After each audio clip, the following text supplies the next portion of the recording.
Good evening, everybody. Welcome to another episode of the Wednesday Album Club. Hope you are all doing well. Uh,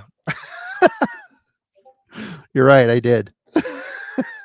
Hope you're all doing really well. And another week, another album club. It's good to see all these fine gentlemen here. Kellen, what have you been up to? I am getting ready to leave for Baltimore, or just outside of Baltimore, see my family, my sister who lives out there.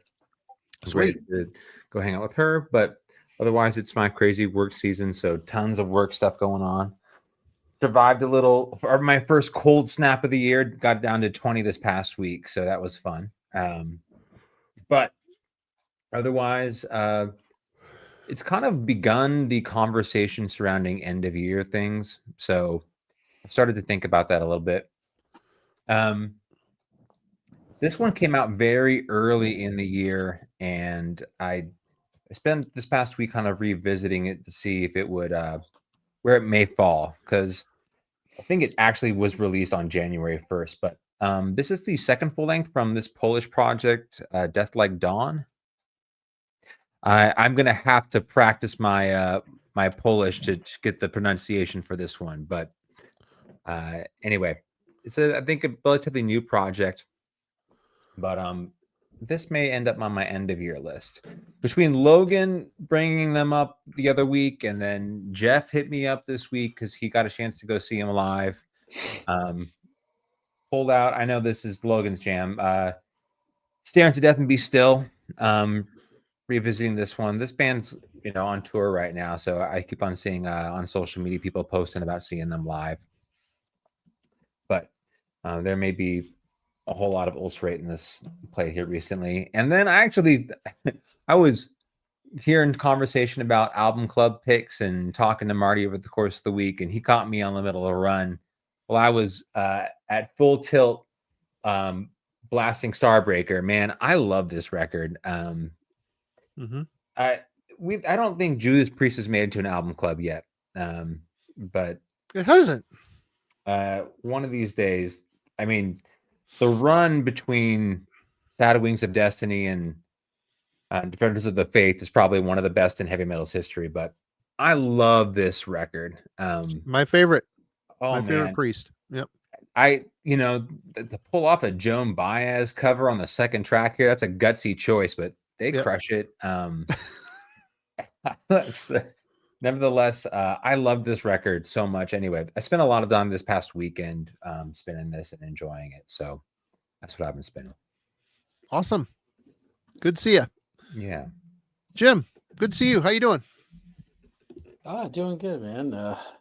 Not much in my world. My son's got a little bit of a gig with his little band. It's just like they're all real young and kids, and they're only gonna do like a song or two at this club. So I'm pretty excited about that.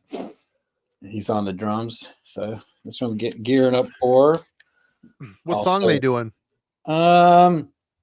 So I think they keep kind of going back and forth and changing it up, but I think they're doing Creep by Radiohead and the version of Enjoy the Silence by Lacuna Coil. So the Depeche Mode track. Mm-hmm. Cool. So I decided to do some CD listens this week. So pulled out the old Aries Kingdom. Which one is this? Oh yeah, Incendiary. The Bloom guy, Alex Bloom, he's singing with Perdition Temple right now, which Kellen and I are reviewing soon. So I put me in the mood. I was like, I want to listen to his take on that Aries Kingdom. So yeah, cool record.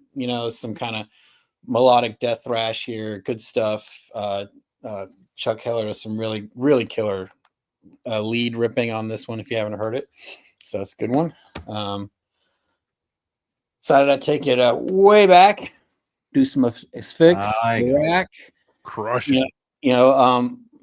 This is an album like I I wasn't really too into it first. Like, I don't know why it didn't grab me right away, but man, now I love it, dude. I love the production. The doom riffs on this are awesome. The atmospheric like melody lines when they're playing really slow, you know, on the lead the guitarists are doing is really really cool. Just I love the sort of like muted drum sound on it. I mean, it's just awesome all the way around. So it's Fix Death the Brutal Way.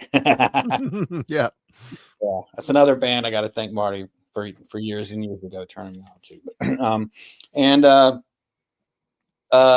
so this is one of my favorites from last year. This is that Wayfarer American Gothic.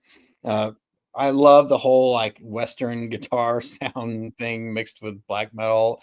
You know, it sounds like cheesy coming out of my mouth, but honestly, these guys pull it off. I mean, it's ripping. It's got feeling and musicianship, and it's utterly unique. So another Profound Lore release. That's a label that rarely lets me down. Aside from that, you know, there is a brief moment on the album we're covering tonight, Gateways the Antisphere, that sort of took me back to like a single riff that Bolzer did back on their I think it's their first EP after the demo. This is one called Aura. Yeah. I think it's the best thing they ever did. Entranced by the Wolf Shook, like the riff, the main riff on this is utterly unique. I'd never heard anything like it. I remember clearly the first time I heard it, and I was like, that is finally like an original riff that I can't really compare with anything else. And really love that. And I heard like a little bit of that. A little bit of the Sulphur Aeon. I'm sure it's just a coincidence. It's not the same riff, just something kind of like it made me think of that. So I decided to pull that back out and revisit. But yep, that's what I've been spinning. All right. Hey, Jeff, what's up? Logan, good to see you. Hey, good to be here. A lot of great albums and talking points already discussed. That Entranced by Wolf Shook is like one of the best songs I think of the 2010s. So, in my opinion, yeah, the kind of mirror Kellen's talking points. We also had a very jarring, very frigid cold snap here. It got down to 40 degrees 2 nights in a row. Everyone was freaking out and bundling up around here.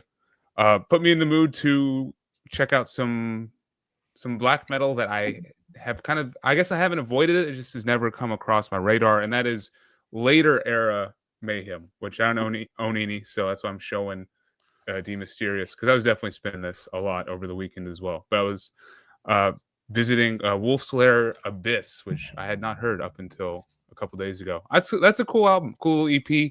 The post punk kind of vibe at the final track really surprises me. Like honestly, each time I hear it. But yeah, always end up back at this one. Of course, can't beat. Of course, the obvious cuts like Freezing Moon, but the deeper cuts like Life Eternal and Buried by Time and Dust are just worth the price of admission alone. And then I been doing some painting around the house, and you know what music is good for watching paint dry? Sun.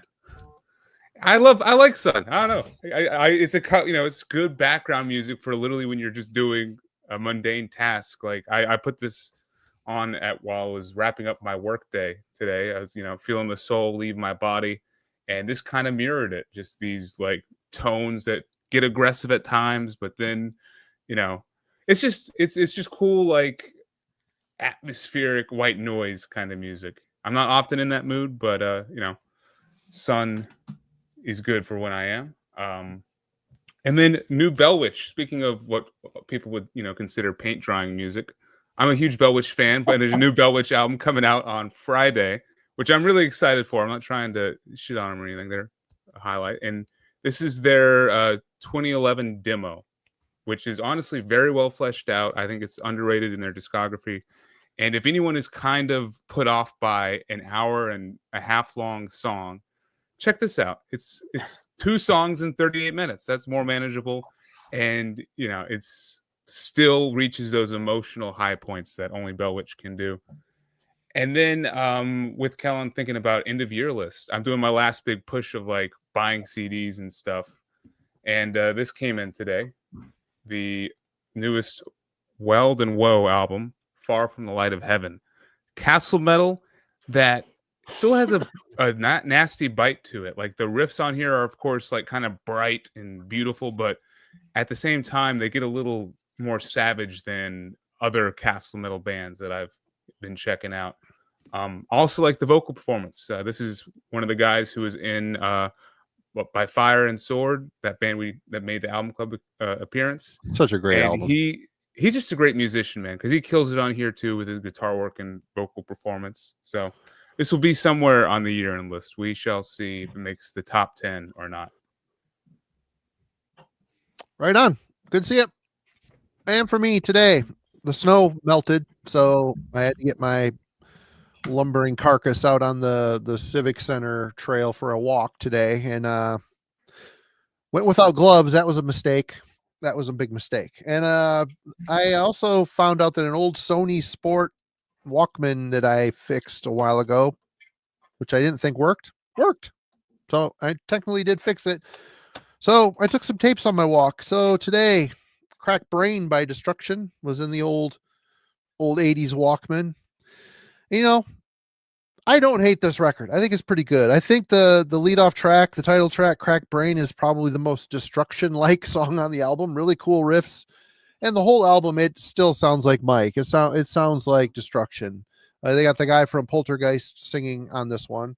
It's good. Other than that My Sharona cover by the Knack. That did not need to be on here. But other than that, kind of a cool little dig out here. This one I didn't take on the walk, but I listened to it earlier in the weekend, actually last weekend. I got this recently at the Corner Record Shop in Grand Rapids, Michigan. After seeing Jurgen show this and other people in Europe show this a bunch. This is Baphomet with Trust. This is their last album.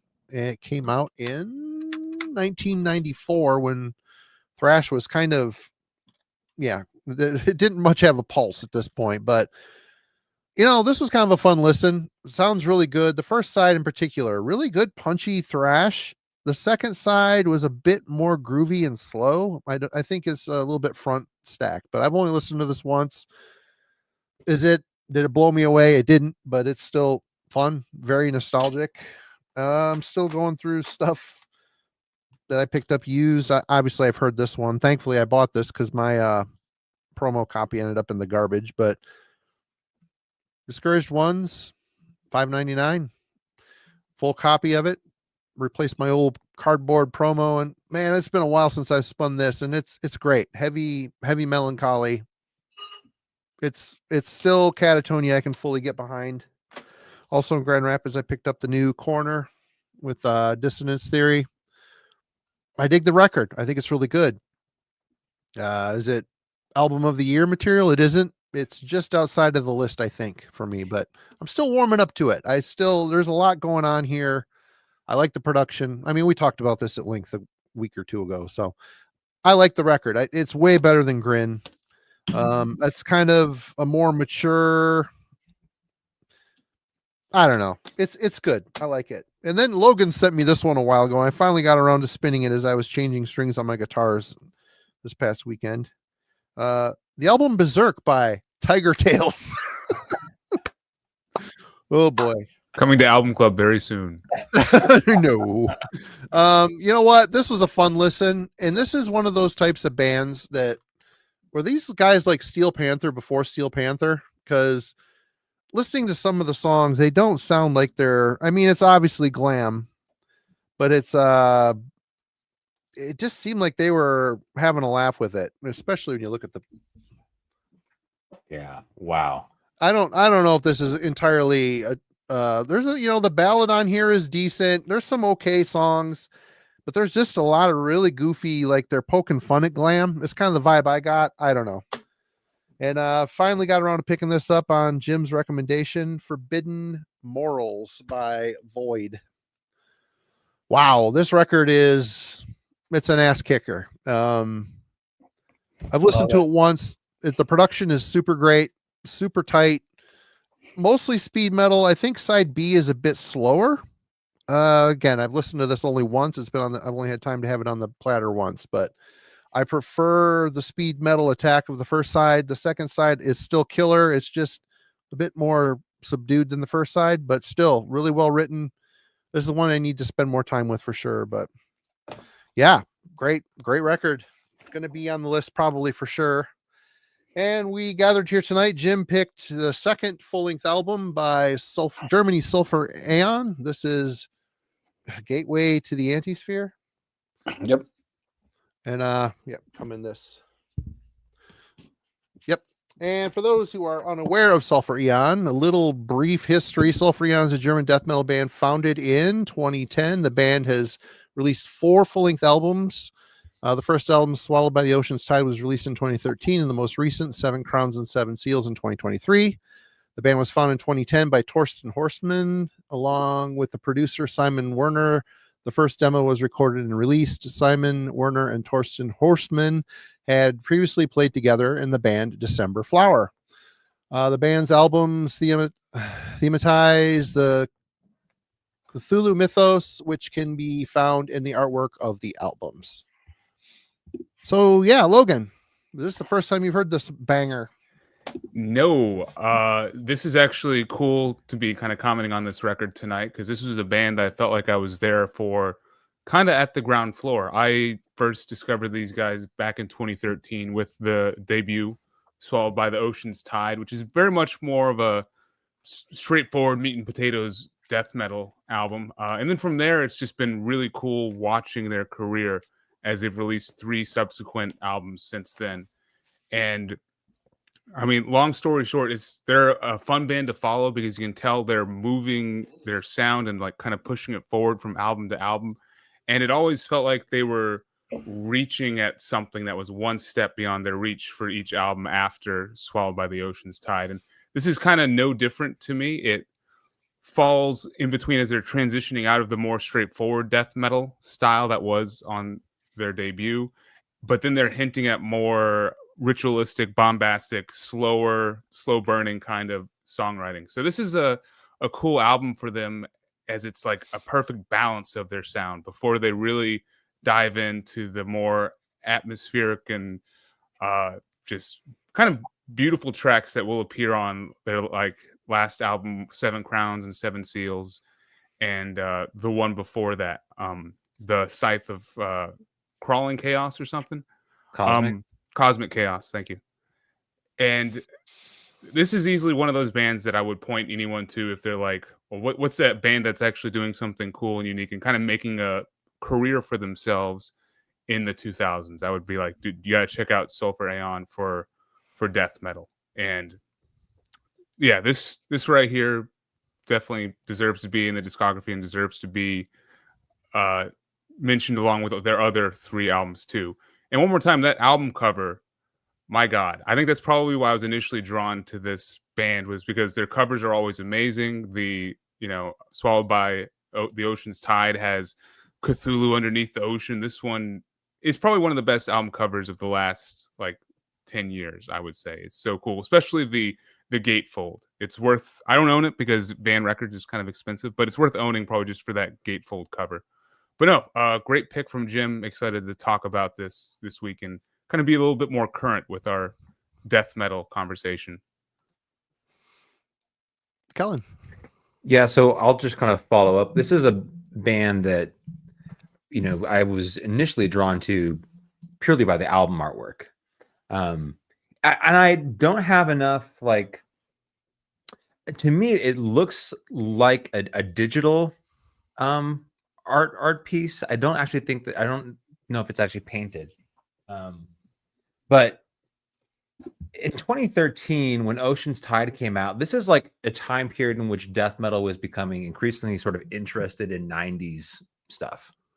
And so to have an album piece of art like this on Ocean's Tide, at least when 2013, I probably came around on a blog review when I first heard about it, because it was on Imperium Records, which is a smaller label starting off with. And so the album artwork's interesting, but they also did not seem like they were so trying super hard to sound like a 90s band to me. This, for a debut release, it sounded actually pretty well polished. The production sounded pretty modern. And their choice of melody, I think, is sort of the key characteristic to this band. Yeah. And we'll talk about that more at length, but just the initial impression when I first heard the band period was like, hey, they seem like they have really honed in on what they want to be about, what the focus is. They're clearly trying to go after this Lovecraft thing. They have this whole album artwork presentation that's helping to sort of amplify that persona. And for a debut full length, it seems they're trying to navigate, to my ears, a much more modern sort of approach to what death metal was relative to what was essentially popular or gaining momentum within the genre at this time period. So hearing this one, it was Cosmic Chaos in 2018 that I thought that really grabbed me musically. Once again, to kind of echo Logan's point, the album artwork here once again felt like a calling card when I first came across this in 2015. And it was like it lived up to what this band is all about. I have not revisited prior to Jim pulling the record, so I haven't heard it in a long time.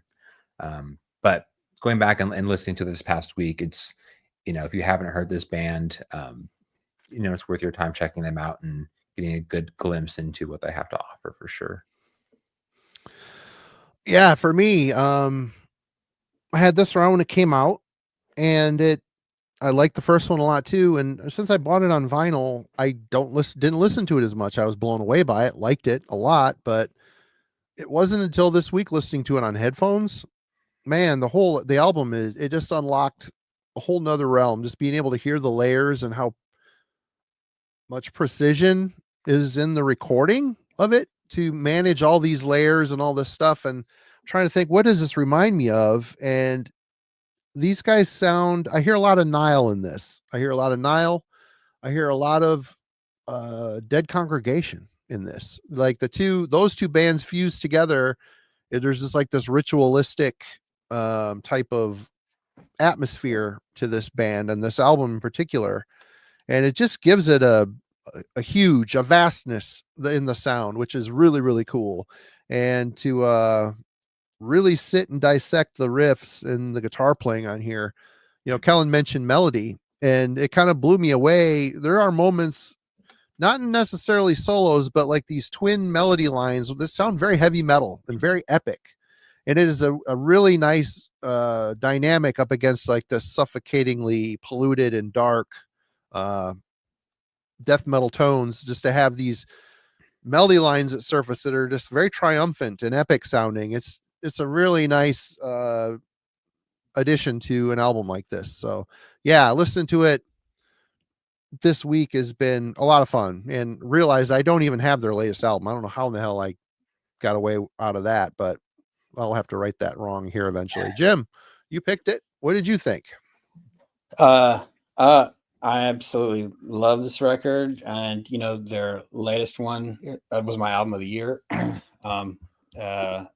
7 Crowns and 7 Seals.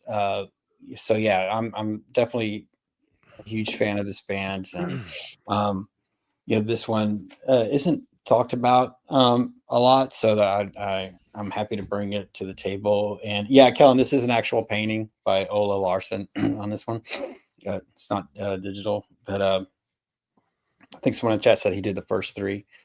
But you guys hit the nail on the head, man. I mean, this is like, to me, it kind of epitomizes the potential, the potential of what modern death metal can be. It is the right combination of technicality and melodicism. Yeah. But to Marty's point, it's the layering. There's so much going on here. With the atmospheric elements that they put in there, that really create this sense of drama. There's a theatricality to it, that from the first intro down to the concluding track that carries you all the way. And that's theatricality, not in a cheesy way. That is like really bringing you into like a new dimension, of experience, and just the sounds and everything. Like it sounds like you're in a wonderful theater with great sound system that helps that immersion process. And that's what I get when I listen to Sulphur Aeon, either very loudly in my home stereo where I can't hear anyone else in my house, or on my headphones, where I just get lost in that world. So yeah, everything you guys said was really right on, and really described my own personal experience with Sulphur Aeon as a whole, and this album too.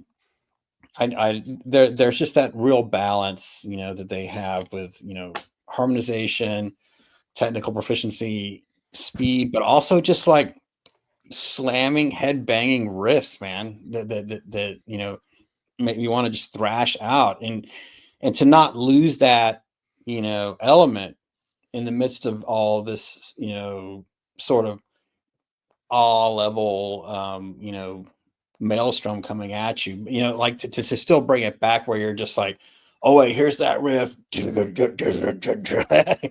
I mean, they bring it all, it can keep your eyes wide open as you're witnessing this, incredible display of craftsmanship in terms of like death metal art, musically, and obviously the covers, as we mentioned, but also just like bringing it back as a metal fan, and making you want to punch your fist through the wall. I love it when bands can do both, and Sulphur Aeon is one of those bands. So yeah, that's definitely were we talking about first impressions? Yeah. We were. Yeah. So yeah, this is just an album that hit me over the head right away. All of their records do, but this one's up there as one of my favorites of theirs. So I guess we're going to go into a question now, and I'm going to hit my guy. I always hit my guys with it like on the show. I rarely send my questions in advance, so it is a kind of a simple one, but I do think it did cross my mind. And another thing we can discuss in the chat, I want to know how everybody pronounces it, because I've heard it both ways and I don't know what's right. Cthulhu or Cthulhu? you tell me. But anyway, the mythos is something that we're all metal fans here. We all know Lovecraftian, like it's a whole like subgenre of lyrical focus and metal. But here we have a band, and they're not the only one. There are others that like really embrace like a specific element of that Lovecraftian mythos, and that is the Cthulhu, the Cthulhu mythos or whatever. Do we feel that that's played out? Do we feel that like focusing solely on that, not just Lovecraftian, but a very specific area of the Lovecraftian mythos, like diminishes the lyrical impact of their recordings? Or do you feel like because it's executed at a high level that it adds to it, or is it at least not a subtraction? What are your thoughts? Kellen. I mean, I think obviously they are not the first band to do this and explore as a theme. I'll just say, like, when they came around initially, how devoted they were to it, I think made sense. And it did not bother me back in 2013. I think potentially now, I don't know if it's because there are more bands exploring it, or more, it's become a bit more, I guess, popular as a theme for heavy metal, or there's just more bands. I don't know what it is that would potentially cause people to be fatigued by it, but the fact that they're exploring it, it's so deliberate as a design choice, and I think probably we're going to get into songwriting later, but also goes into, I think, what they want to sound like as a death metal band. They've completely sort of immersed themselves into this world, and they've committed to it from day one. And it doesn't bother me. If it's not like there are 5,000 different bands that are going this hard with Cthulhu mythos, like Lovecraftian sort of stories. I think that they go to this level, right? It's the same thing like you could say with other major influences. There are a lot of bands who are interested in Tolkien, but then there's like a summoning band that comes around and it's like, this is who we are. And we've always been this, and we're going to be committed to that idea. I think that kind of sort of artistic vision and direction is meaningful when bands sort of over a long period of time define themselves around it. So with this band specifically, I don't think it's played out, but sure, if there are 5,000 bands who want to look and act like this, then yeah, I'd get tired of it for sure. All right, Logan, your thoughts. All right. Well, I pronounce it however Professor Steele pronounces it. So Cthulhu, that's what he says. Just because he pronounced it away doesn't mean it's right. Hey, he's a professor, his words have weight. Cthulhu, I think. As far as is it played out? I mean, I would say no. There's still hundreds of, thousands of bands still doing like the blasphemic, we worship Satan over. There we go. Thank you, Alan.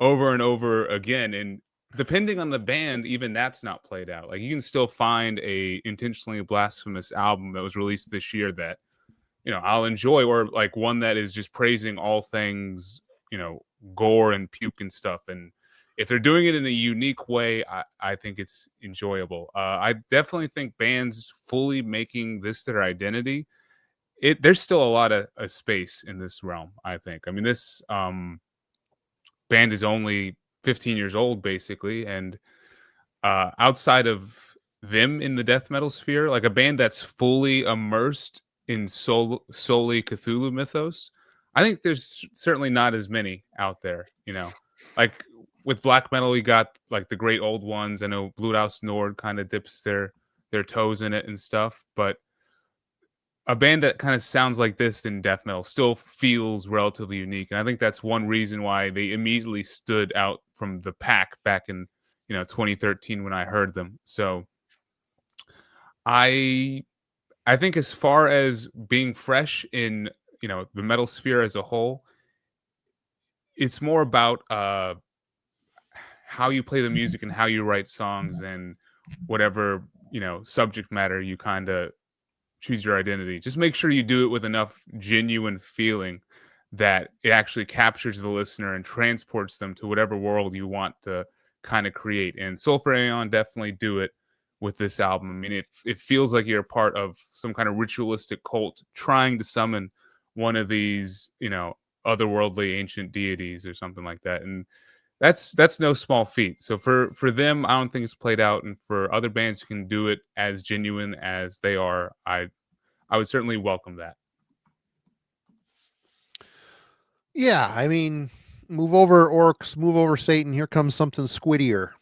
I mean, is there anything new under the sun? There really isn't. And I mean, I would rather listen to a Cthulhu type of band. I think is still a bit more interesting to me than the Satan concept.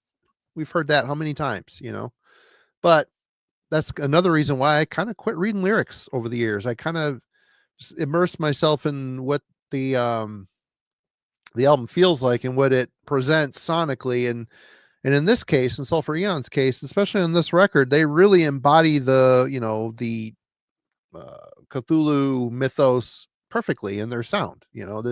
The atmosphere, the darkness of it, the swirling sense of it at times. It isn't just the theme and the lyrics. I think it transcends into, well, not only the artwork as well, but into the music. And Lee really, Warhammer here, said, I always felt like these guys are more highbrow death metal. I've tried reading who the hell does the Lovecraft? I've tried reading Lovecraft books. Man, I am just not smart enough to read Lovecraft books. I'm not ashamed to admit it. I've tried. I can read Tolkien all day, every day, just fine. Lovecraft stuff, the big ass words, half of your reading words, you don't know what they mean. It's like, God, there are times listening to this record and other bands of this ilk where I'm like, I'm not smart enough to listen to this record, but at the end of it, I feel like I've taken something away from. I'm a bit more intelligent after listening to it. So good point on that one, Warhammer, for sure. But yeah, I don't know if I answered your question, Jim, but it doesn't bother me. Is it played out? It's all played out, dude. It's all played out. It's like, thrash in the 80s singing about nuclear waste, and we all get stuck in, every genre gets stuck in a rut in this lyrical, what are we going to sing about, type of rut. And I can't imagine a band that sounds like Sulphur Aeon singing about anything else, to be honest. What do you think?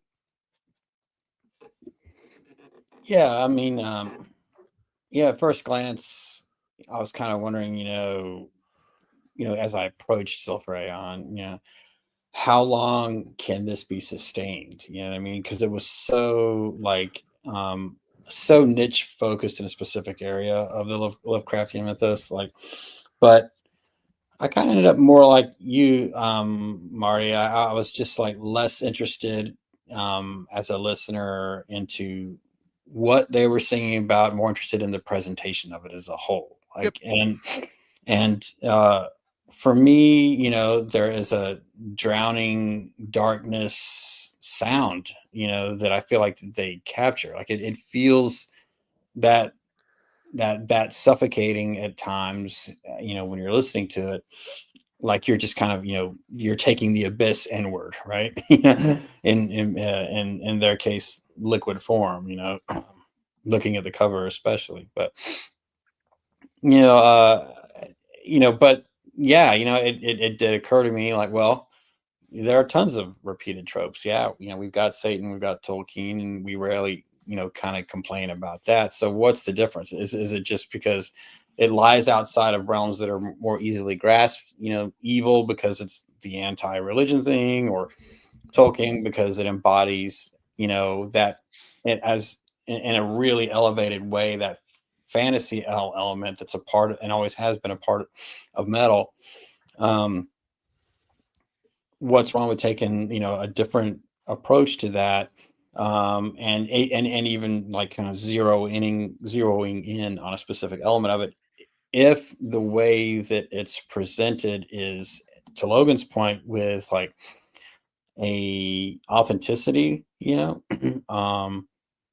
a sincerity, that it just becomes a part of, of what they do as a whole, but not the sum of it, right? It's just a kind of a part of it. And so, yeah, they've been able to sustain this, and turn it into something more. I don't pour over the lyrics of any album these days like I did when I was young. I don't like sit over there and try to look at all the lyrics. I usually just take a quick glance, or whatever after I usually, when I first buy a record, I'll look through the gatefold, or I'll, if it doesn't have anything, I'll look up something on Metal Archives maybe. But yeah, even then, it's really about, to your point, Marty, like, well, how does the record make me feel? And when I look at the cover and I feel like, and I kind of pay attention to my emotions as I'm jamming on something with my headphones. If those are all kind of in lockstep, then I think the band has, achieved their impact, right? And what I can gather from that is, it's the feeling of, expansiveness, and under a great body of water, where space and water and time all mix, great, world size, God size creatures, all that stuff comes into play. So I think that they managed to sidestep, it becoming, like farcical, because it's done with the music itself is done at such a high level that it just rings true. And that can be said, for all good metal, right? Because if you take a step outside of it, it's easy to dismiss, and people, metal's detractors do that, like, well, it's just it's just all fantasy stuff, or it's just all about Satan or whatever, and it's easily dismissed. But we know that it's really more about the power that comes from listening to it, and the power that's within it, and the dark emotions that it springs from, and it also faces, So this is just another way to interpret that. And so, hey, you're going to go in there, all guns blazing, then as long as you can pull it off and, make it definitive, make it memorable, make it unique, then it doesn't even really matter. Right. So it doesn't bother me. I mean, I think if I hadn't gotten in this band so much, after hearing them, maybe it wouldn't have been that intriguing to me as a concept. But being a fan of their music first, being a fan of the concept came later for me, and now I am. Right on. Yeah, good topic. Let's discuss the musicality and composition of Gateways to the Antisphere. Logan. All right. I think the biggest strength of this album is kind of just how it takes you on a journey through honestly quite a variety of tempos and sonicscapes, and how well they kind of display the Sulphur Aeon sound on this album. Like I really do think that stacking all four of their albums next to each other and kind of comparing them, this really shows the perfect balance of like the more death metal oriented, less atmospheric feel of their debut, and then kind of where they were going to go on the next two albums after this, with more like bombast, slow burning tracks, a bigger focus on the melodies, and creating like atmospheric epic songs.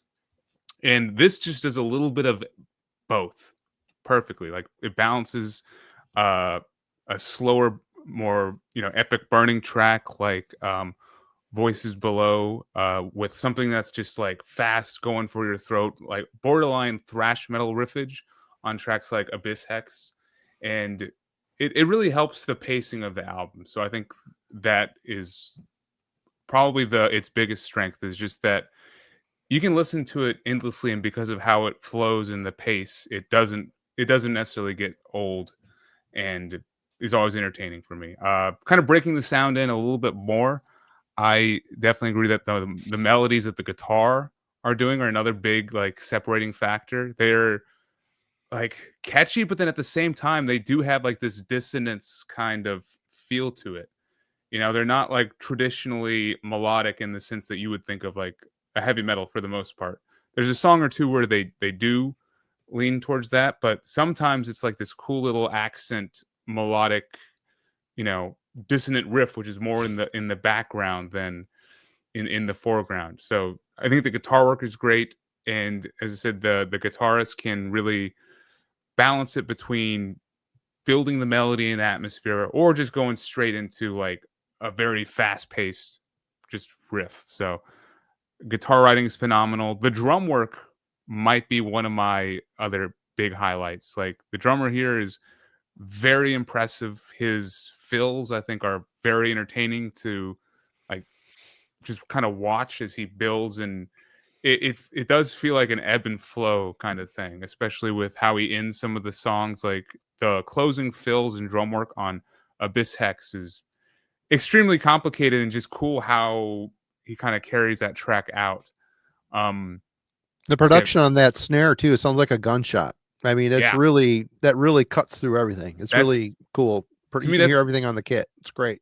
That's the ultimate like win of the production. Is the drum sound really feels front and center, and like it's kind of what's carrying it. Like sometimes the guitars will actually slow down and play something more simple, but the drums are just playing like double bass the whole time, or something a lot faster, and the album still has that momentum. So this does kind of feel like an atmospheric, almost borderline, black and death metal album at times. I would still call it solely a death metal release, but I mean, it makes me think of some of the more like black and death bands that were like not everywhere, but there was definitely a few of them around like the late 2000s, early 2010s.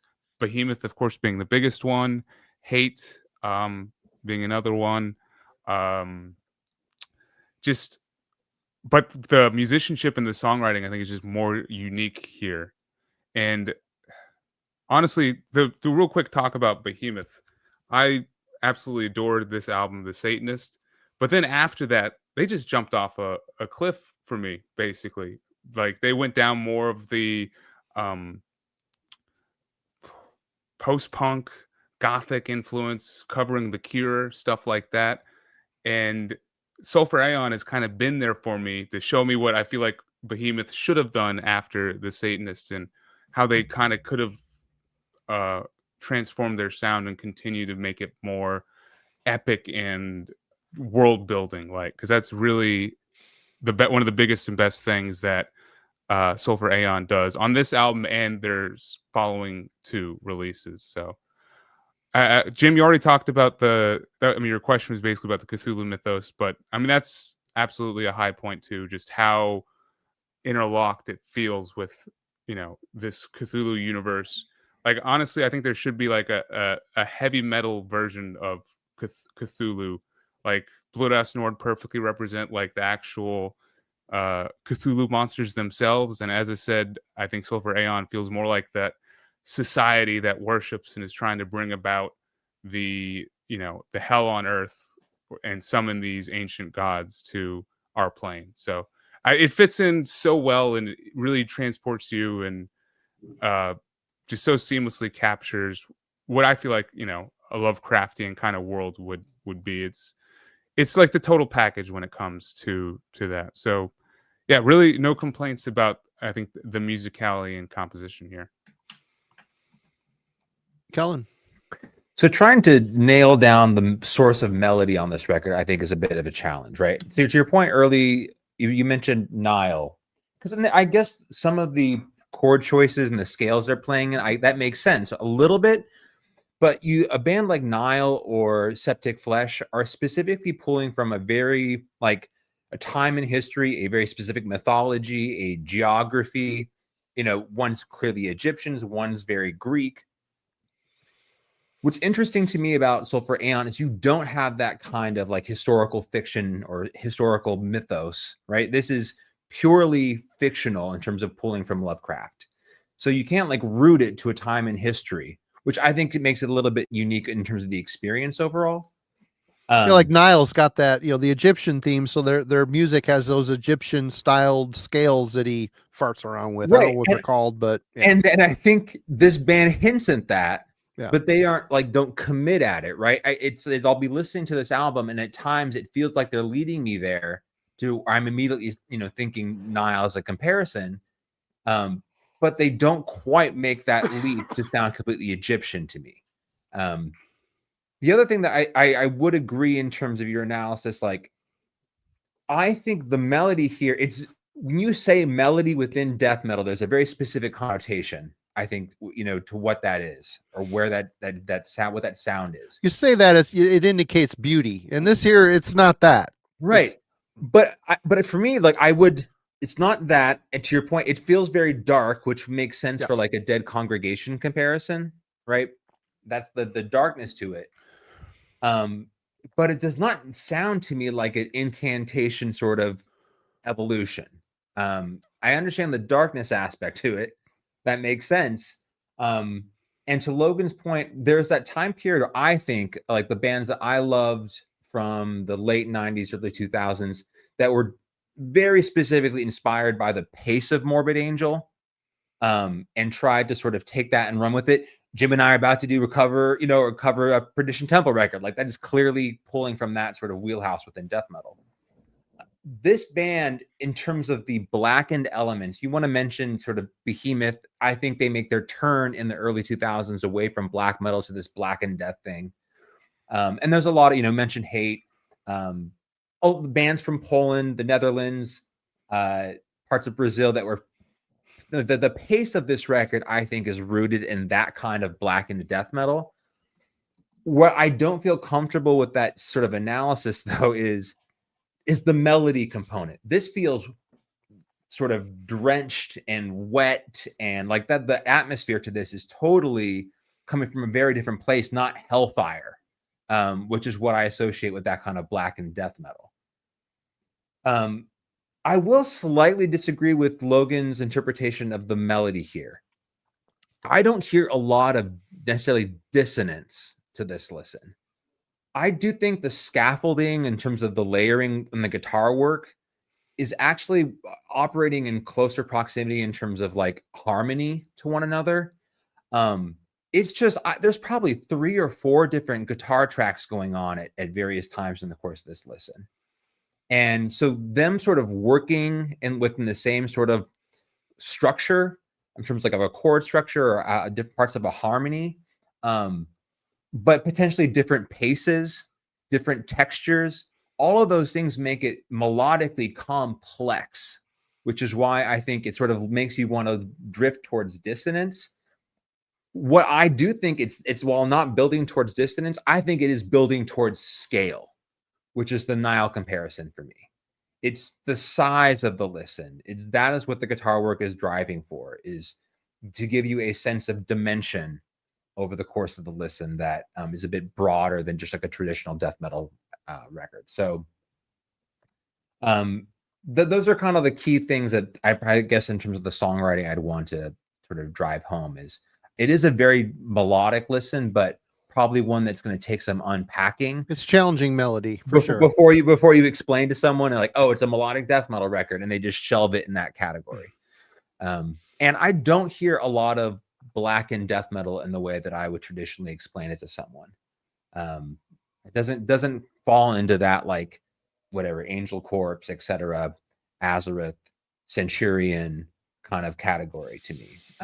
It's more about, I think the drummer likes that kind of intense death metal style in terms of drumming that was very much pace attack driven. But overall, the rest of the band is playing in a completely different space to what I would associate with that. All right, Jim. I like that. What we're essentially saying is like, well, it's this, but not the way you think it is. It kind of falls into this, but not really. It's not what you think. And I love that, because that's what I feel about Sulphur Aeon, is they are really hard to pin down. You know what I mean? There's a little bit when they do like throw in like a black metal style riff, there's so much death metal going on behind it. To your point, Kellen, different the guitar players are doing different things on different tracks. There's always like a death metal riff behind the black metal, or a black metal riff behind the death metal riff, so it just comes across as just being dark, you know what I mean? And not really falling definitely more death metal, but not falling into melodic death metal or whatever, you know what I mean? And to your point, not like a typical quote unquote black and death metal album. Like it just sounds just like really dark death metal. But even then, that conjures up some ideas of like, dissonance and such, where there is some of that here, but really it is, again, a dark melodicism, like a sobering kind of melody that is more of a weeping kind of a sound than a joyous one, or one that is like, that gives you release. There's somehow in like the melodies that they choose, and I think, is it the Phrygian mode that Egyptian stuff is? I think it's You're asking the wrong guy. I think it's the Phrygian, but where there's a little bit of that sort of like Egyptian tonality there. Now does that all over the place, but it's very distinctly and trying to be Egyptian when you're listening to Nile. Like, yeah, to this, it's more like these guys are dipping into that Phrygian mode, but like not fully embracing it, and twisting it into something else. Like they're just using it here and there for effect. And what I think is really cool, like on the very first like full track after To Drown This World, Devotion to the Cosmic Chaos, when they do that melody line, the like one guitar player is doing it, or at least one or two tracks is doing it on the recording, and then the other track is like following the same lines, but like like 3 octaves down, like on the B string, you know what I mean? But it still sounds like, and so it gives it this like more like menacing, sort of ominous feel, rather than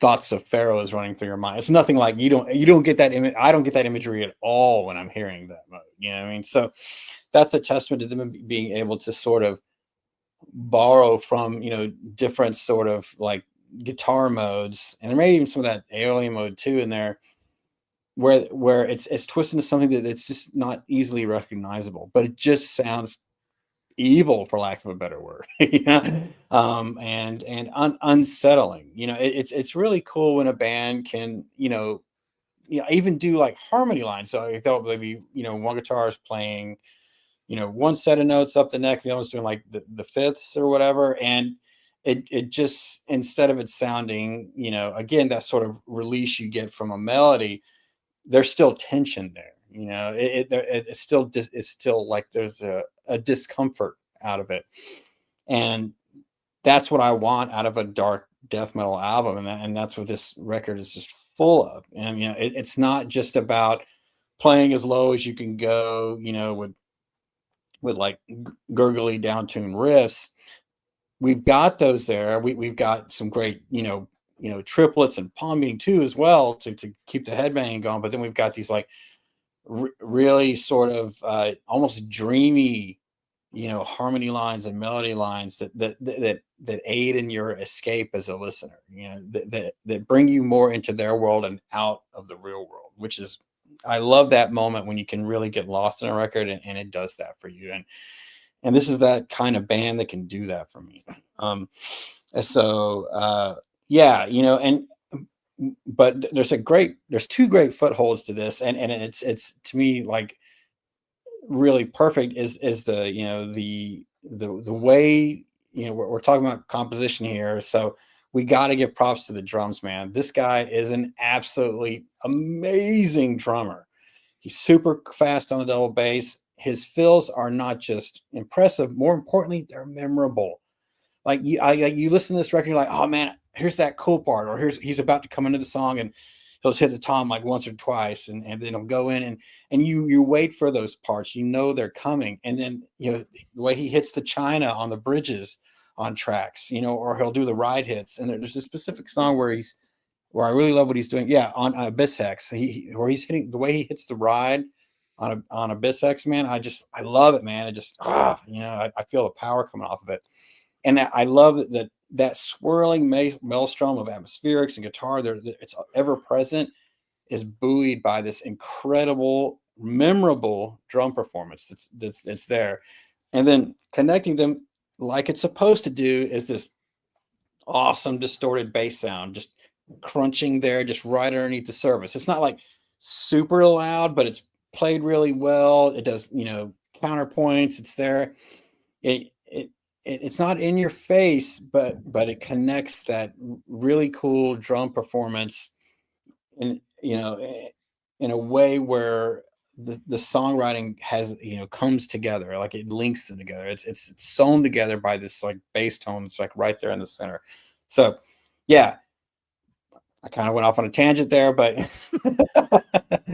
but yeah. So obviously, what these guys are doing, compositionally is, we can hear, like, we know this is death metal. We can hear little bits and pieces of their influences. We can say, oh, this little riff here reminds me of this or that or whatever. But ultimately, we're left with like, this sounds like Sulphur Aeon. So they nailed it. The thought I had with listening to this record is it sounds like this band kind of writes in the shadow of chaos. You listen to this stuff on headphones, it feels like, well, it's so atypical in the way the structures are. I don't know where it's going. I don't have an anticipation of where it's going to land. So it keeps me interested and really trained and focused, almost hypnotic, because just to hear where they're going to go with it, how they're going to resolve certain riffs. Their transitions are seamless. There's nothing that's bumpy or weird. And the chaos is always there, but they never fully embrace it. They always just hint at it. And I think that's so cool. It builds so much anticipation and excitement in their songs. And when things start to really get out of hand, they introduce these epic like twin melody lines that are atypical, but they're still they act like the anchor to hold you from getting, sucked up into the storm. It's really a cool way that they counterbalance type of thing. Oh shit, what was I gonna say? But yeah, just the whole uncertainty of where a song's gonna go, and I really like the way the album is paced. You got that really the intro is like 1:47. It acts kind of like a mission statement. It's got a little bit of a ritualistic vibe to it. There's some chanting in it. There's some you know impassioned proclamation, someone chanting to the troops, and then there's that horn. It's like the call to war. And from there, the album, you'd think they would jump right in with insane blasting, but they don't. It's really patient how they build the album, and it's about the middle section, the tracks, Diluvial Ascension, Gateway to the Antisphere, and He Is the Gate. That, to me, those two songs are like the crescendo of the album. There's man, the way they work in the speed is really, I wouldn't say an integral part, but they really do some interesting things to build to the speed, and the songs just get more complex. The melody lines just more triumphant in their own weird kind of way. It's just, again, very exciting how they kind of build up to that. They go from the first couple songs, a lot of palm muted, crunchy type riffs, and then you get into the title track in particular. There's like this weird twisted, like dual tremolo pick melody line that's just so freaking sick. It's like the lead up to the chorus, or it is the chorus. I don't know. It's like, wow. And they do it like 2 or 3 times in the song. I'm like, fuck, this is just mind-blowingly epic. It's just so good how they can give you that melodic anchor, yet still feel like you're kind of in a blender at times, the way things are swirling around. Yet, we'll get to the production here in a second. The way it's all managed sonically, it could have been a disaster, but they have the right producer with the right know-how. Apparently there's a producer in the band, kudos to them for that. But the clarity is very much needed to manage all the layers and things going on this record. So yeah, as far as songwriting and composition, way to go. They might feel in essence like a couple different bands kind of glommed together, but they've kind of have their own kind of special statement on this thing. It's impressive. Let's talk about the production. Kellen. Okay, so let's start with the things that I did not like about it. For some reason, I actually will maybe be the one person in tonight's album club who can't get behind the snare sound on this record. To me, it's just a little bit too, I don't want to say like softened or round. I wish it's definitely like in terms of the volume or presence of the mix, great. I don't have any problem with that. But just, it is so, the way it's voiced, the way, I know they chose to sample or gated, however they chose to produce the snare is not to my liking. That is, it sounds like a gunshot. Pop, pop, pop. There's a pop to it. It doesn't crack. Yeah. And I want that part to be tightened up a little bit. So that's my only complaint in terms of the drum sound that kind of got to me here. Because to Jim's point, and Logan brought this up over early, the performance is exceptional. So and there are a lot of great drummers. Inferno is the one that comes to mind for me. I know he plays in Behemoth, but Azareth is the band that from Poland that I like. And he's played in a bunch of different bands in Poland, but he's a tremendous talent as a drummer from that era in the early 2000s. And I can 100% agree with both Jim and Logan in terms of like his performance on this record. It's just the snare voicing that I have an issue with. Okay, that's really the one complaint I have. If you like a modern sort of sounding death metal record, this is not something that's going to be like underproduced or lo-fi or not. It's not trying to appeal to that at all. They came sort of out the gate in the 21st century sounding like a 21st century death metal band. And here, the melodic complexity of it, I think would be potentially ruined if you did not have enough sort of organization in the mix. Texturally, the guitar work I really love. To your point, this is a whole sort of dream, like underworld, like in the ocean sort of submerged sound, and trying to hear death metal from, you know, the bottom of the ocean. I don't know, like trying to get that sound across, but the density of this mix, I think, is the way I would describe it. It sounds super heavy. And I think that's to the credit. Like, I get enough clarity in terms of the melodic sort of shading on this record that it comes off as meaningful and you can sort of peer into the mix. But it does not sound, like, to Marty's point, soft in terms of the guitar voicing. Jim's right. Like, as much as there's 3 or 4, those, I guess the guy who's playing the guitars is also playing the bass and doing the principal songwriting on the album for this band. So he's covering all of it. I think the complexity of the guitar work is a standout in terms of the production. The bass, though, you can absolutely, like, it may be secondary in terms of his sort of choices and where he wants to focus your attention, but it is through this mix. You can hear it. That top end to a bass where you can kind of hear like the sort of front end sort of attack of how a bass string sounds. That's on this record as well. So vocals are like within the mix for me, not too far out in front. Also enjoy that.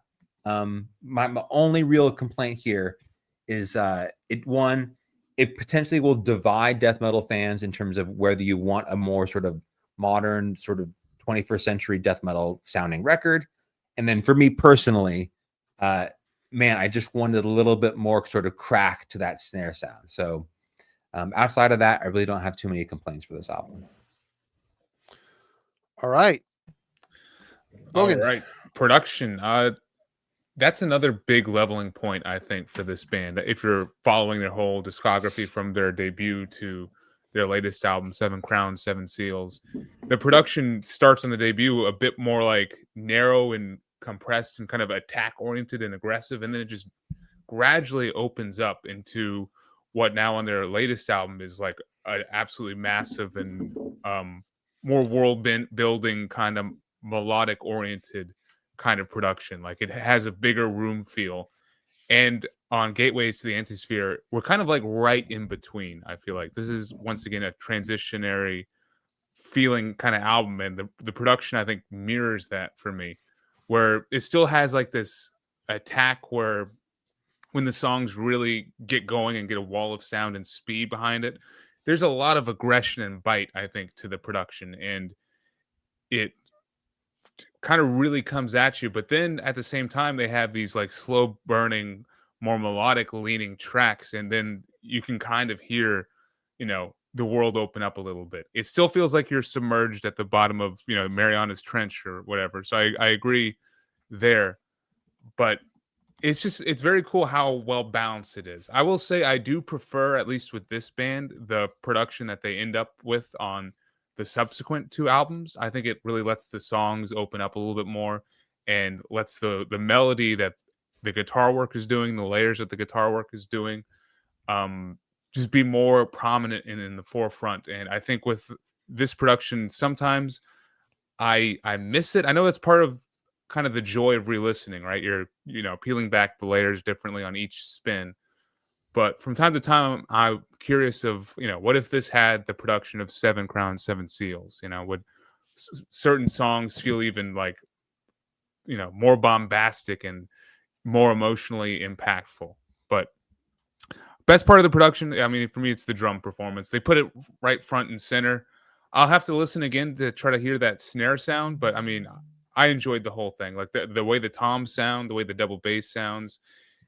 It is a very prominent part of the mix, and I think that's one of the strengths of the production, especially because the drums are really what's pushing the momentum in the song. So I think they deserve to be as prominent as they are. The bass isn't, you know, readily available to you, but you can feel it. Like, it's there, and I appreciate that, and you can definitely feel the low end, especially when they get to like these chugging parts, like the second half of Abyss Hex or of the opening track, where it really just gets into this head banging syncopated chug riff. The bass really kind of jumps out in there. And once again, I just love how the drummer makes those parts, even though they're somewhat simple, he makes them interesting with his double bass work, especially like, you know, kind of mirroring the guitar work perfectly. So, I mean, just the fact that the production does allow you to peel back the layers of this on each subsequent listen is a strong suit. So, is it my favorite of the production on Sulphur Aeon's albums? Not quite, but it's still suitable, more than suitable for this release. Jim. Yeah, you know, I think just as a whole, you know, Sulphur Aeon and even Van Records as a label, like they just Sounds like a Van Records release, doesn't it? yeah, Just, Van Records does like modern extreme metal production perfectly. I think, like, you know, with the resources they give their bands, and I think the way that the bands they choose themselves decide how to use those modern tools is a way that really works for me, right? Because it's so easy for like a slick modern production to be an immediate turnoff for me. You know, I like to generally feel like when I'm listening to a band that it sounds as organic as possible, or you know, as close to what a band could be live, you know, on an album.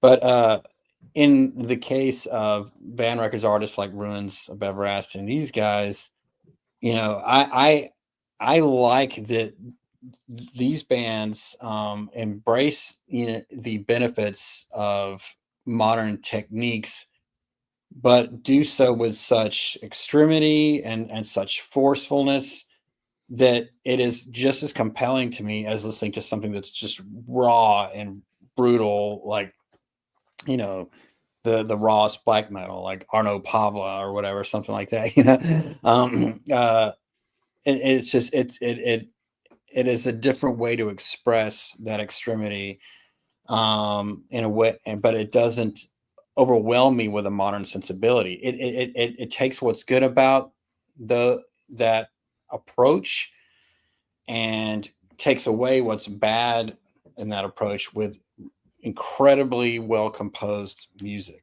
So in this particular case, and you know, and just like with their label mates Ruins of Everest, I think Sulphur Aeon doing an amazing job of being a, you know, 21st century death metal band sounding like that, but still sounding incredibly intense, incredibly unique, and incredibly punishing.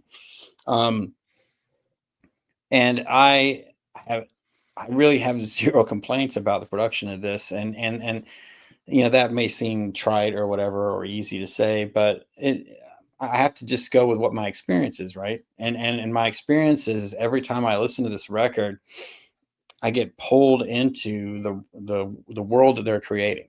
You know, these guys are world builders with their sound. So I can't ding a production, you know, that does that for me. There's nothing about it that takes me out of that sort of, you know, trance-like state that I can get into listening to this record. In fact, it's really difficult for me to listen to this while I'm working, which is a lot of times what I do for Album Club, because it's so distracting to me. Like I get caught up in that world, and next thing I know, I'm like just staring at my screen. I don't know what I was doing like 2 minutes before. You know? And that says something about the power of a record to pull me away from my own concentration, you know, that easily. So when we talk about things like the drum sound, which I love, the kick sound, it's clear, it's prominent. The toms sound like they're going to burst your eardrums when he's hitting them. Like I said, the bass isn't high up in the mix, but it's there. You can hear that distortion. It is a great link between the guitars and atmospherics and the drums. The guitar sound is absolutely all consuming. That is the maelstrom of the guitars that's going on for me is really what defines Sulphur Aeon for me. And I love how they are really balanced perfectly with all the keyboards in the sense creating the atmospheres. And neither of those elements step on one another. They work in tandem to create like the universe that Sulphur Aeon is weaving together for you. The vocals, Kellen, I agree with you. Like what you said, like where they're at is like not too much up front, but just always there. I don't like it when vocals are super in front of everything else in extreme metal. To me, they should be treated like another instrument. And I like how the guitars and atmospherics are more in front than the vocals are, because the vocals to me like add to extreme metal, but they don't. And at least in this particular style, I don't think they define it. So the mix here for me is, for my taste, like what I want to hear from a modern extreme metal production. Yeah, they take all of these lessons learned on this record and then use them to even greater effect on seven crowns and seven seals. And so yeah, I if there was anything about it that sort of kind of like took me out of it, then I would have something to complain about. But because all of the elements of the production and the way they weave in each instrument to one another, I got nothing bad to say for it. Yeah, I agree with Jim here. The fact that when I think of, someone says a modern production, I'm thinking super clinical and cold. This here, it's clinical, but there's a warmth to it. So they didn't erase that from the digital process. And the mix, you can hear everything. I think it sits where it needs to be. And yeah, you start getting involved in dealing with frequencies and messing around with layers and this intensive music. It's a slippery slope. Like it could turn to mush. It could turn to mush, or favor a certain frequency over another. It sounds like they really very meticulously done. Everything really walks the line perfectly. You can hear everything is there and represented. The bass, like Logan said, is a bit nebulous at times. It peeks through, but you can indeed feel its essence lumbering in the background. There's a warmth there. So yeah, I'm not gonna go on and beat a dead horse here. I think the production, they did a great job. They did a great job. And I think it was important. I think Kellen mentioned this point earlier. It isn't important to have a sense of clarity in something this complex. You got to have it. If it's not there, if it's too underground, a lot of this is going to go over the listener's head, or just be, instead of welcoming, it's going to be alienating. You're not going to be able to process it. So they did a great job in the mix and the recording of this. Least favorite songs, Jim. Oh, back for the attack. Back at you.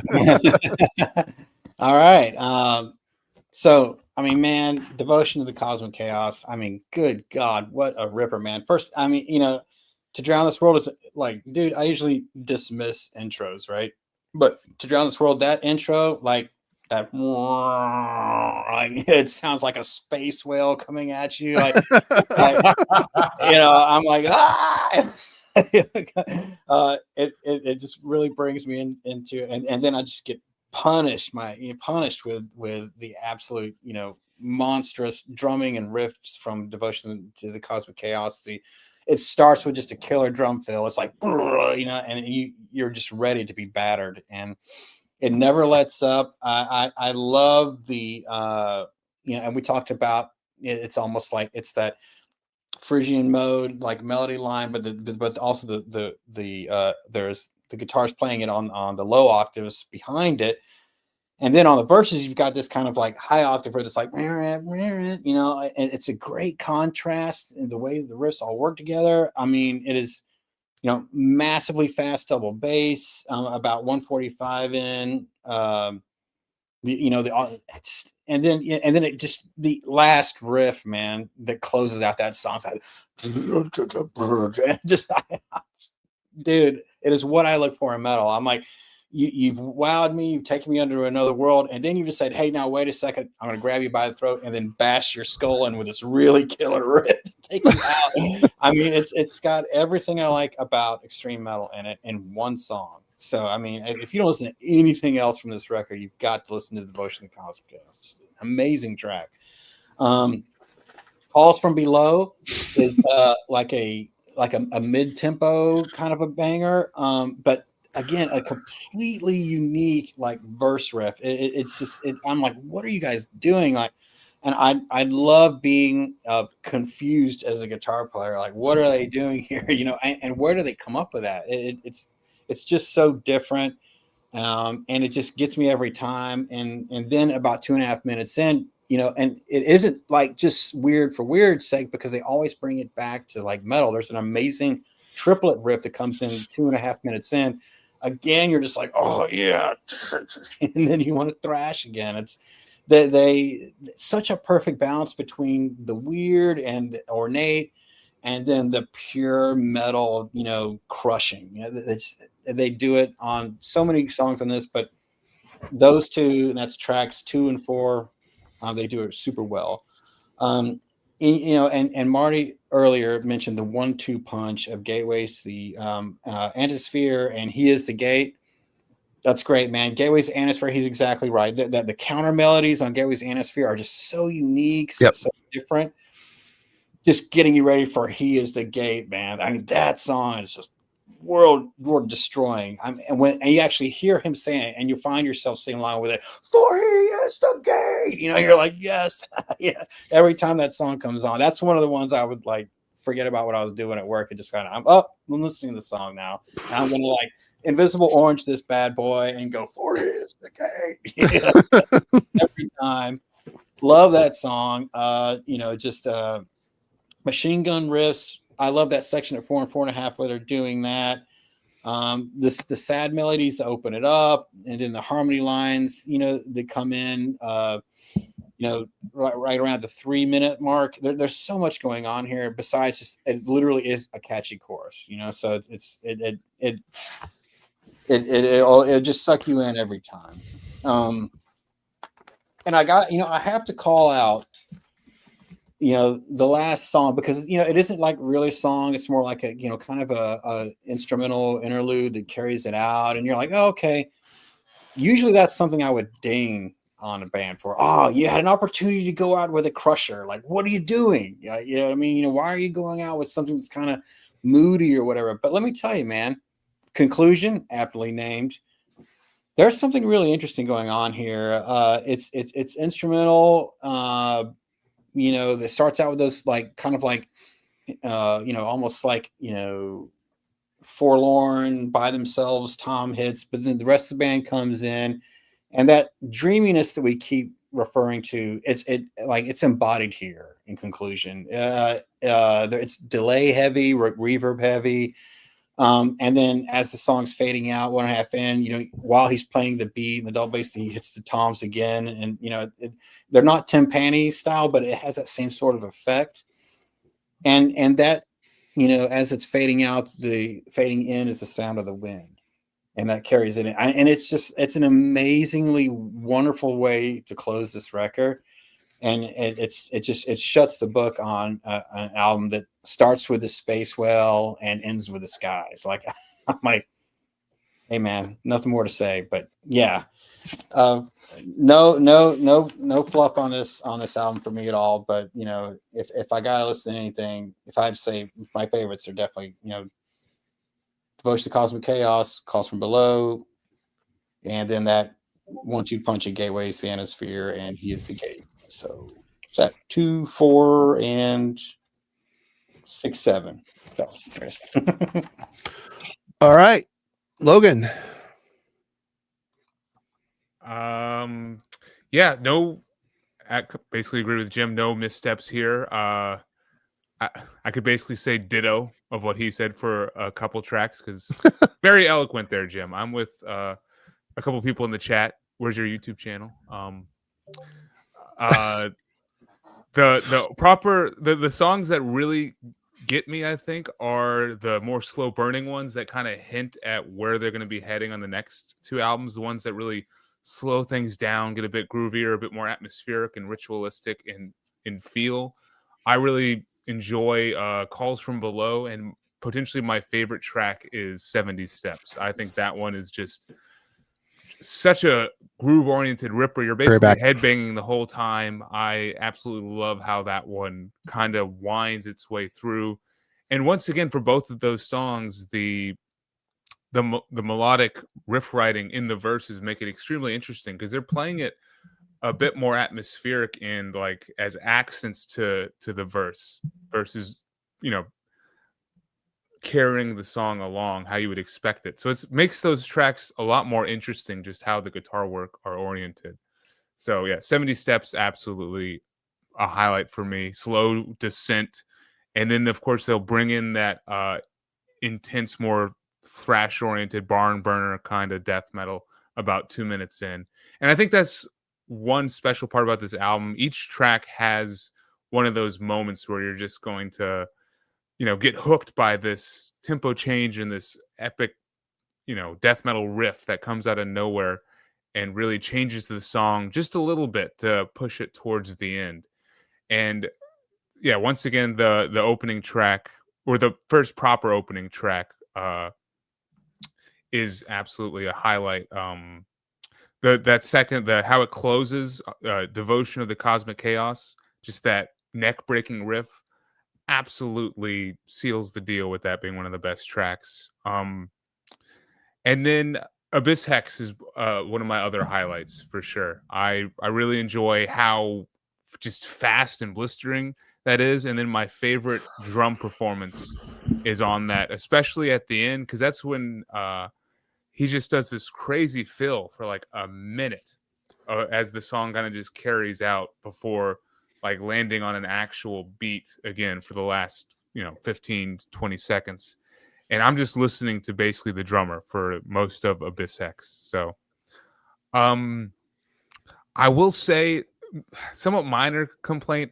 I find the outro and like the closing song to the album a little bit underwhelming.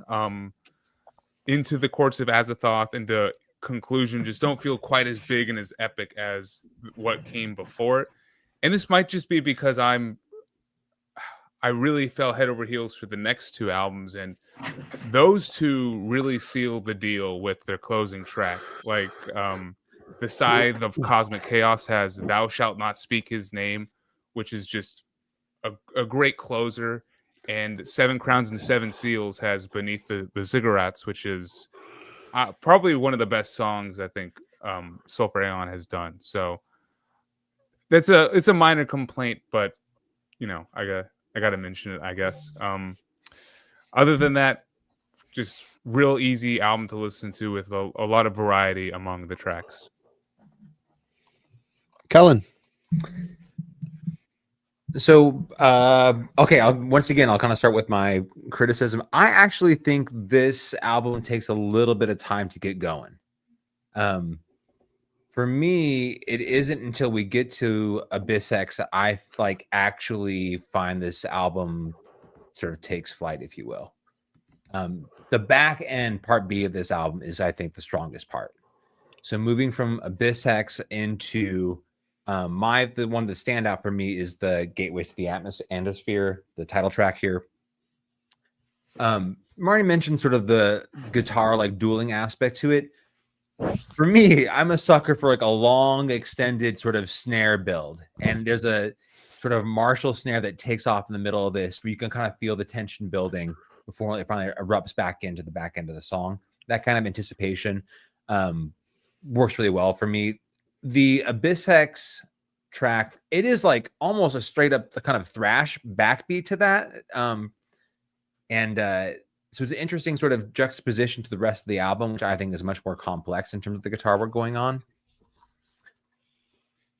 We get as Jim referred to, sky, ocean, whatever, cosmic whale arrives a couple of different times on this album. There's like that sample with the horn. There are these sort of doomy intros that we get a little bit later on the album. So the back end, I think, actually dynamically it works really well in terms of slowing the pacing down. These sort of brooding intros on He's the Gate and 70 Steps that work really well for me. I actually don't mind the To Drown This World and the conclusion sort of instrumental aspects to this. They definitely feel like you're sort of awaking in this cosmic ocean sort of scene and then falling asleep in it again. So no real complaints there. I just think that for me, I actually have a harder time getting into the record on Devotion to the Cosmic Chaos, Titans, and Calls from Below. For me, it just takes a little bit of time for this album to sort of pick up steam personally. And I like it for that reason, surprisingly. Like I said, I kind of already talked about all this stuff, but the intro, the way the intro sets things up, it anticipated to start off just into the fire. But what the hell's the name of that song? Yeah, Devotion to the Cosmic Chaos. It kind of benefits in my mind anyway from these patient dynamics. They don't always go right for the throat right away. They instead build that tension and fury with clinical crunch riffs. So it kind of already puts you off. They take you down a different path than where you thought you were going. Yeah, I think for a band this caliber, it would be easy to go for that blasting constantly. I mean, this band is kind of geared for that. And the fact that they ease up on that, it just makes it so it's more world building in the way their songs are constructed. And, the blasting will come when it does, that whirlwind is all consuming and very cool. Titans is more of the same. It's you're building towards something. Calls from Below. Yeah, this one, it's got the opening riffs on this one, they're odd and unique. Not to mention a bit twisted, which is they introduce this, like I said, they hint at the chaos where they put these really atypical riffs in that you maybe never heard fashioned in such a way, and it gets your attention. And then after a few revolutions of it, you're like, oh, okay, this is really killer. It's got a good vibe and crawl to it.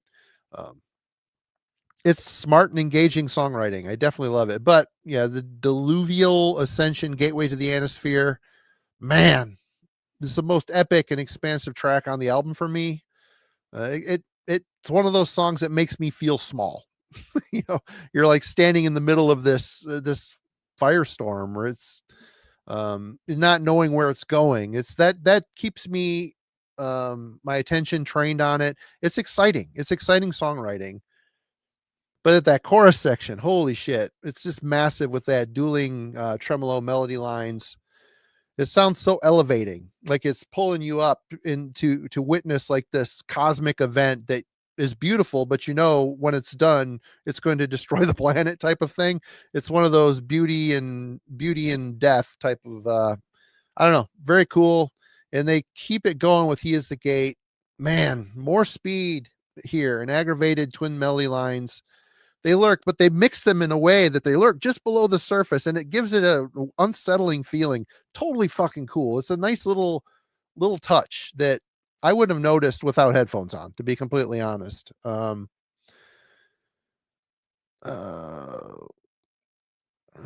these notes. All poetic and shit, like I'm writing a review, and I'm not. So it's like yeah, this song in particular, the song structure feels a bit augmented and hard to follow. But again, that just kind of leads into that, keeping me guessing where it's going. I'm very excited to hear where it goes. But then on this one in particular, they kind of bring you back to reality with these epic solo lines for that hint of heavy metal appreciation. It doesn't happen a lot on this album, but when it does, it's like, okay, these guys love old metal as well. And even though they have kind of an obtuse way of approaching it, it's it kind of acts as an anchor for me, because you just kind of want to get lost in the storm. That's one thing, like, brings you back. Okay, here's something a little bit more appealing to what you know, and I dig that. Um, yeah, 70 steps, more heavy metal riff anthems come out of this one for sure. And that it's just a majestic feeling up against the polluted gloom that is kind of the heart of their sound. But this is, I begrudgingly had to go through for this to pick songs. This is one of those albums where when it's on, you kind of get lost in it. You're just kind of, it feels like, we were talking about Bell Witch and all the other stuff that Logan's like. It's like one for like Sleep's Dope Throw, one riff for like 85 minutes. But this is different. There's just so much flow and going. I don't care where I'm at in the album. I'm kind of along for the journey, and actually have to sit down and like, okay, these are tracks. I have to sit and physically pick something that I like out of here. I don't think there's any missteps on here. I think they ended it the right way. I think they started it the right way. So yeah, this is one of those records where it just feels like you're along for one long ride, and I dig that. But let's talk about Judgment. Final thoughts, Logan. All right, yeah, I'm glad we had the chance to talk about this band, who I feel like are one of the more important bands to come around in the past 15 years, and kind of show that you can still take death metal and make something that sounds fresh. I mean, we've spent a fair amount of time talking about what influences and what other bands they were taking from to, make this sound that is indeed their own sound. And of course they did take all these influences, but at the end of the day, they do sound like Sulphur Aeon. And I think that is cool. And it's impressive that even on their debut, even though it's a bit more, I think their influences are a bit more on their sleeve, you could tell that they had their own spark and unique take to bring to the table. And it's just been very cool and very rewarding to see them take that sound and grow it from each subsequent album. Like, I think this is a band where it's very rewarding to follow their career and, see how they tweak and change their sound as they move along. Because even from the transition of Swallowed by the Ocean's Tide to this one, you can tell they're reaching for something that's still maybe a little bit beyond their grasp. Like, they're going for that more epic and melodic world building and giant world building sound that, to me, they absolutely nail on their most recent album, Seven Gates and Seven Seals or something. And that, to me, that's the ultimate Sulphur Aeon album. They seal the deal and fully become the band that I think they've been trying to. And it's really cool and rewarding to be able to follow all four of their albums and see the tweaks and the changes that lead them to, where they are currently. And of course, I'm interested and very excited to see where they go. For me, this is a transition album because of that. And like, that does affect how high I rate it. Like, I don't rate it quite as high as I would their most recent two, I think, but it's still a great album and shows just top-notch musicianship, top-notch songwriting, and really just a unique vision and take on Lovecraftian influence in death metal. So absolutely, if you're interested in death metal of any kind of style from the modern era, you need to check this out. And I, think this is a band that everyone should have on their radar. This is an 8.25 out of 10 for me. And, definitely something I would love to own. These Van records, man, they're not the cheapest to get over here, unfortunately. Like, I we're paid talking $22 for this. I don't know where I got it for from. the LP. Yeah, you lucky bastard. See, there you go. I'll trade a couple of my Goodwill picks for. I did not pay only $22 for mine. Dude, I was looking at the CDs and stuff earlier. We're talking $30-$40, it seems like. So, yeah, I will probably just continue to stream their whole discography. But I think Marty's cover is from another record. He put it in a different. Smart man. From my Tiger Tales. Yeah, good pick, Jim. Kellen. Yep, I think we kind of talked about how unpredictable the songwriting is for this band. I kind of had a similar experience, Marty, this past week in terms of getting lost in the listen. But I didn't do that. You traditionally, when I hear a death metal record that makes me feel that way, it's there's something like alienating about it, meaning like I can't get engaged or attached to a record, like the songwriting style. I agree 100%. Yeah. Or it's so brutal and complex, like the amount of devotion it takes to spend and listen to it. And neither one of those things fit the categorization of this band. Yeah. The songwriting's entertaining, but in an era where I think death metal has become increasingly predictable, I think this band is a good sort of addition to what the genre has to offer, with still having some sort of hallmarks that sort of make it feel like it is rooted in something that potentially you've heard before. So, I mean, the catalog I think is pretty well loved for metal fans.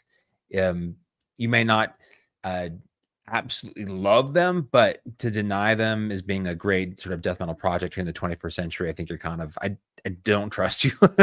There's something I think enough going on here that is noteworthy and interesting. And they've just got a completely sort of well cultivated sort of identity as a band, and they had it from the start. So it's a cool listen. As to where it would rank within the Sulphur Aeon sort of, catalog here for me, I don't know where to place it. But I'm happy that Jim sort of reintroduced it this past week, because there's a lot of cool things that they have to offer. Jim. Cool. Well, obviously it's my pick, and it's been, heaping praise on it for the last hour and a half. But I mean, there's reason for that. I mean, there's a lot of depth here. This is a record that that kind of keeps on giving with multiple listens, and that's always my favorite records do that. They're either something from my childhood that was just so crushing from my younger years that it never left me, or as I got older, it was records that challenged me and had me inquire, like, okay, I know there's something else that I missed there. Let me listen to this again. And that's been completely what this record is for me. And in the modern era, I need something that's going to grab my attention, and something that grabs my attention and gives me something more on multiple listens is a defining modern metal album for me. And that is what this record is. And that's what this band is. Every record of theirs, even the earlier stuff, I feel like there's always something more under the surface. I don't get tired of them. I go back to them and I listen to them for a while and I go back again. I'm like, oh, cool. I didn't notice that before, especially as Marty said with headphones, you're not, the vehicle I ride around in is very loud. There is no noise canceling. So a record like this, there's something going to be lost there, but when you've got either a house to yourself and you can rattle the windows with your stereo, or you've got headphones on and you can really entrust your journey to the music, this is going to keep on paying back for that. So yeah, on my scale, it's like would not buy, would buy, or absolutely would buy, and I have bought and I will continue to buy Sulphur Aeon albums, and I recommend any of the records if you haven't heard them. But for me, like, I actually prefer Gateway's Antisphere and the newest one the most. Like, I kind of see I'm sort of on the same wavelength as Logan as a kind of a progression for me for their albums. They just kind of keep getting better and better, though I like them all. So yeah, this is super high on the list for me, and I definitely think you should give it a chance. For me, we talk, I talk a bit about human evolution on here, and you listen to, stuff like Ace Frehley's solo album or old death metal, there is an obvious trajectory that heavy music has taken over the years. People are evolving. They're getting more technically proficient at their instruments. They're doing crazier things to entertain themselves as songwriters. And I listened to this Sulphur Aeon, and Kellen's right.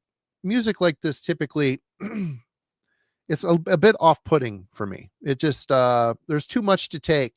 Again, there's a level of intelligence you need to bring, it feels like, to be entered into this club on albums like this.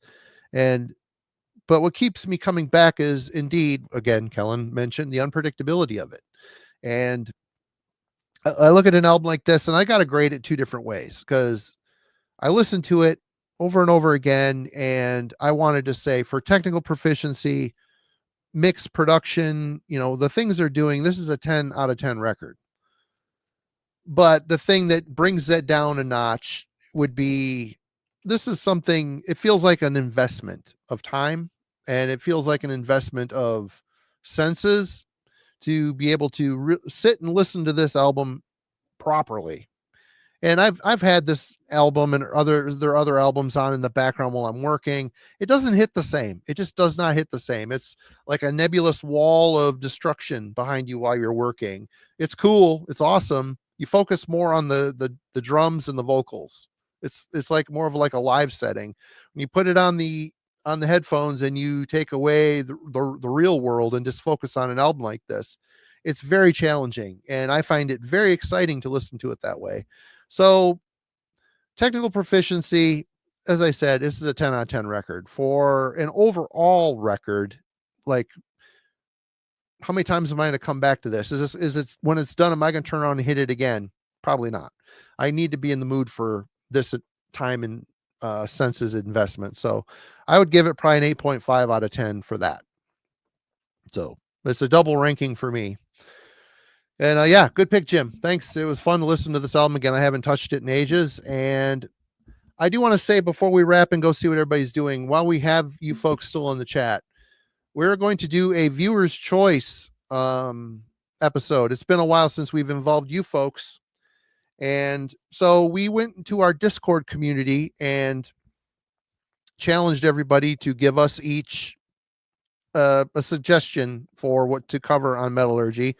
Each of us picked one. We put it in a poll on the Discord server. And the four, yeah, we'll talk about the four. The four that were picked were, I picked Love Bites, Judgment Day. Kellen picked Cryptic Slaughters, Convicted. Jim picked Fear Factory, Demanufacture. And Logan picked Gates of Ishtar, The Dawn of Flames, which was Logan's pick. And these are all suggestions that the people in the Discord server in our community suggested. We put a poll. Whatever wins the poll is what we cover next Wednesday. Well, there was a tie between Gates of Ishtar, The Dawn of Flames, which I will put, if I let me do this, in the chat. And the other tie was Fear Factory's Demanufacture. So we need you folks to break this tie. Everybody's saying, okay. So go ahead and put your answer in here. Someone pay attention better than I am here. Wheels of Steel. I am not listening to any more Saxon. I've had enough with after that Saxon dive. 29 or 35 albums. Gates of Ishtar to Tyler. Looks 4-2 right now. By my Gates, count. Fear, Gates. 5. It's not Saxon. Oh, okay. It sounds like Saxon. Give me some credit. It sounds like a Saxon album. Come on, folks. Vote. Gates of Ishtar or Fear Factory. Cheers, Metal Kev. Good to see you, man. Right on.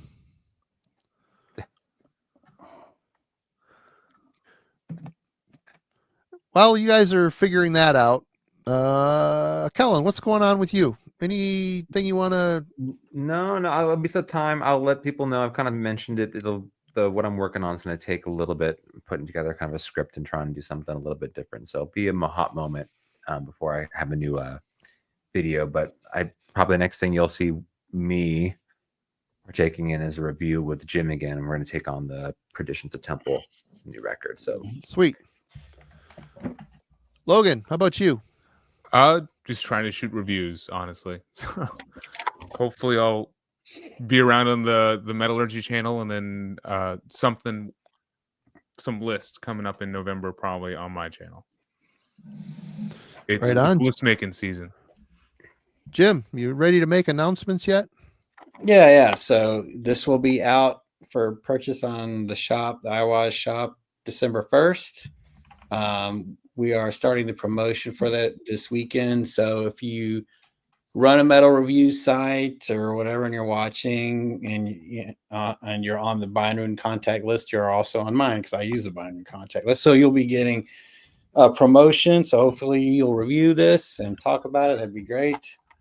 And if you guys are into cassettes, this is what it looks like here. I go old school with my looking cassettes here, and kind of stick to a similar aesthetic. But these guys are from New Orleans. They're really great. Atmospheric black metal. Sort of remind me of like a Falls Auroras with classic heavy metal soloing. If that's your bag, check it out. And yep, I will be, as Callan mentioned, working with him for the Perdition Temple review. So you guys keep an eye out for that.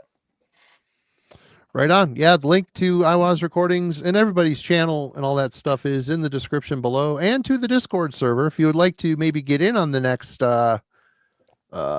viewer's choice. Then go join the community. A bunch of killer folks in there talking about metal all day, and it looks like, due to there's a bit of an apathetic yawn going on here with the voting, so I think Gates of Ishtar is the clear winner. So right here is your winner for next week: Gates of Ishtar, the Dawn of Flames. So a little bit of mellow death from Sweden, and it'll be fun. Don't worry, folks. Actually, I put Fear Factory on my list like 2 weeks ago, so it's eventually going to happen anyway. So we'll be getting around to that at some point. But yep, that's it. Everybody, go click the links in the description below to join these fine folks' channels and all that good stuff. Go buy yourself a tape here, hopefully in the next couple days. Bindrune hopefully will be tomorrow. I'll be getting up pre-orders for the Weft album and the new Nemeris album. It's a very busy weekend. We start recording the third Glorious Dead album starting Friday. So show notes Friday. David Gelke, the author of the new Death book, Almost Human. I can't remember the name of the book. I'm reading it right now. I can't remember the Human. It's awesome. It's a great book. So David and his publisher, Albert Mudrain from Decibel, will be on the show. We'll be talking about the book, all of the trials and tribulations of what goes into writing a book of such magnitude for a very iconic person in our scene. And we're going to be talking about the Death catalog on top of it. So join us on Friday. Should be a good turnout. Should be a lot of fun. Until then, this crew will see you next week. Cheers. Have a good one. Thanks for everybody.